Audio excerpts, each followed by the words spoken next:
तो चैप्टर 4 की एक्सरसाइज 4.3 का क्वेश्चन नंबर 2 क्या कहता है, देखो कहता है फाइंड द वैल्यू ऑफ के की वैल्यू फाइंड करनी है for each of the following quadratic equation, जो हमें क्वाड्रेटिक इक्वेशन दी गई होंगी, so that they have two equal roots. सारा खेलना बस यहाँ पे है, two equal roots, equal roots या वन रूट मतलब वन सॉल्यूशन। वन सॉल्यूशन मतलब क्या, एक जैसा सॉल्यूशन होगा। कब होता है एक वन सॉल्यूशन, कब होता है तुम्हारा, जब d की वैल्यू क्या होती है तुम्हारी 0 होती है।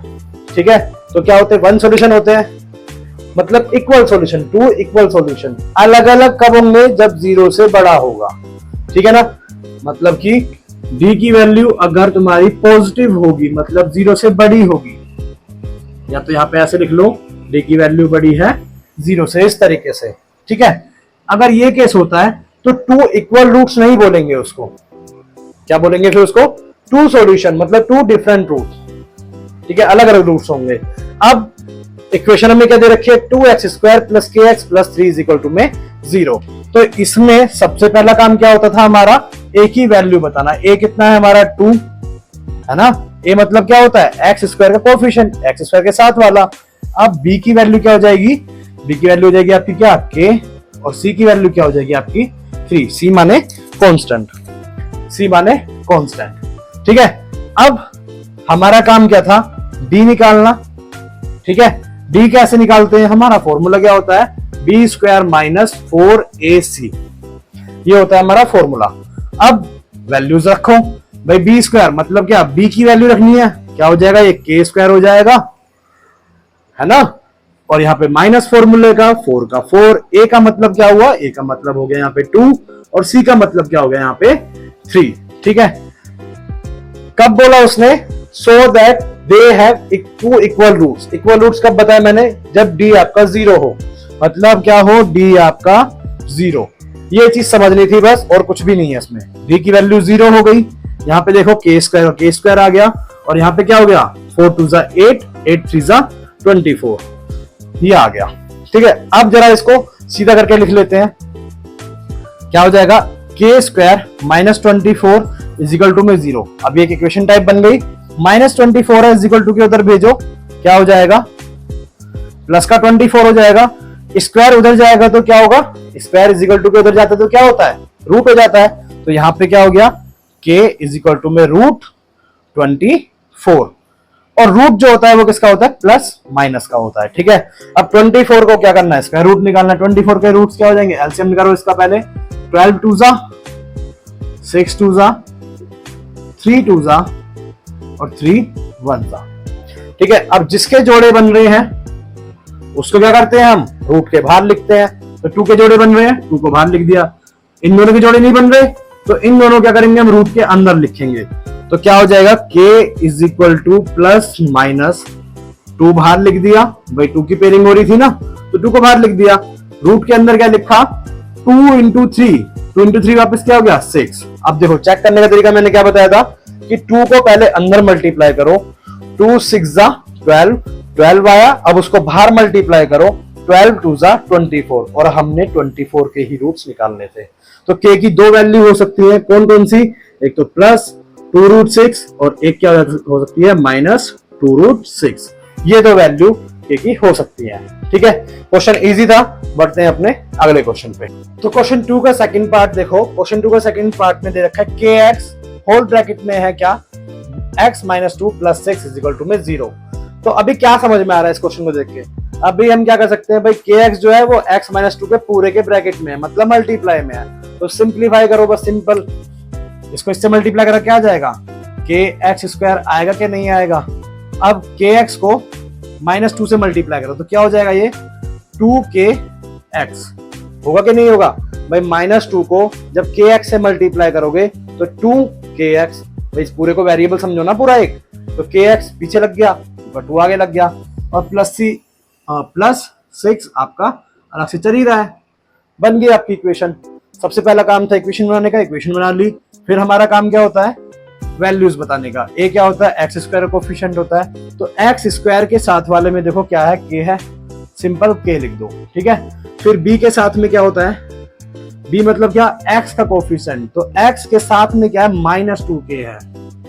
ठीक है, सिर्फ -2 मत लिख देना। सी क्या होता है, सी होता है +6, मतलब कांस्टेंट होता है, तो वो हमने वैल्यू लिख दी। अब हम क्या करते हैं, डी डिस्क्रिमिनेंट निकालते हैं। कब निकालना था इनका, so that they have 2 equal roots, और 2 इक्वल रूट्स कब होते हैं, d is equal to 0 then they have 2 equal roots. तो d क्या हो जाएगा, d का फॉर्मूला क्या होता है, b square minus 4ac। Values को रखो, b क्या है यहाँ पे -2k, इसका स्क्वायर हो जाएगा -4, a की वैल्यू क्या है यहाँ पे k, और c की वैल्यू क्या है यहाँ पे 6, और d की वैल्यू क्या रखी जाएगी 0। ठीक है, तो 0 इज इक्वल टू में माइनस का स्क्वायर करेंगे तो क्या हो जाएगा, प्लस हो जाएगा, 2 का स्क्वायर करेंगे तो क्या हो जाएगा 4, और k का स्क्वायर यहाँ पे, मतलब k का स्क्वायर करेंगे तो क्या आ जाएगा, k स्क्वायर आ जाएगा, माइनस 4 6 24, और यहाँ पे k। अब देखो इसको यहीं पे सीधा करके लिख लो, क्या हो जाएगा ये 4k square minus 24k is equal to में 0। अब क्या कर सकते हैं, देखो कॉमन आ रहा है इसमें से, सिर्फ हम कॉमन ले सकते हैं, कॉमन लेना हम सभी को आता है। क्या हो जाएगा, यहाँ पे कॉमन ले लेते हैं, इधर भी 4 है, इधर भी, इसमें 24 में 4 आता है कि नहीं आता भाई, 6 4 से 24, 4 आ रहा है ना, तो 4 कॉमन आ गया, एक तो ले लो बाहर को 4, k इसमें भी है और k इसमें भी है, तो अगला क्या कॉमन आ गया, k कॉमन आ गया।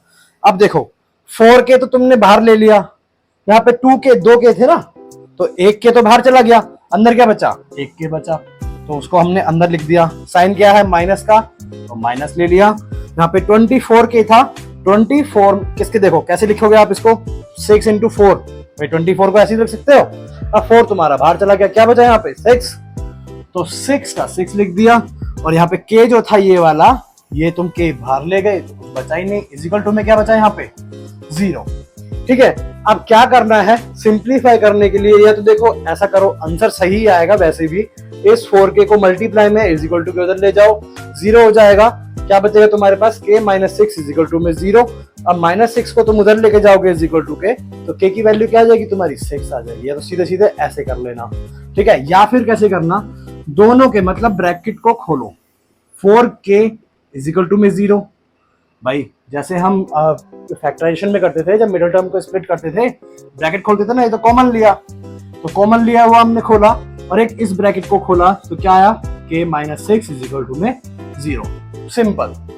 ठीक है, अब यहाँ पे देखो, यहाँ पे k वैल्यू क्या आ गई, k इज इक्वल टू में 6, भाई -6 था उधर गया, किसका हो गया, प्लस का हो गया। और यहाँ पे देखो, यहाँ पे k की वैल्यू निकालनी ना, तो 4 को उधर भेजा, तो किस में हो गया, वो डिवाइड में चला गया। और अगर 0 से कोई भी चीज डिवाइड होती है तो क्या हो जाती है, खुद भी 0 बन जाती है, तो k की वैल्यू क्या आ गई 0।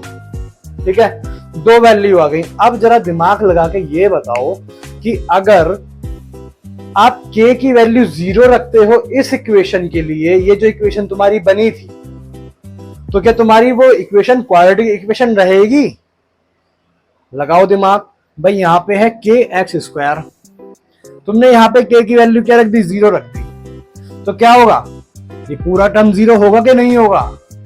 और क्वाड्रेटिक इक्वेशन की जो क्राइटेरिया है, जो प्रॉपर्टी है, वो क्या है कि उसमें a इज इक्वल नॉट 0 होना चाहिए। ठीक है ना, स्टैंडर्ड फॉर्म बताई थी जब आपको इंट्रोडक्शन करवाया था, तो आपको बताया था ना कि a इज इक्वल नॉट क्या होना चाहिए, 0 होना चाहिए। तो ये जो है वैल्यू नहीं चलेगी।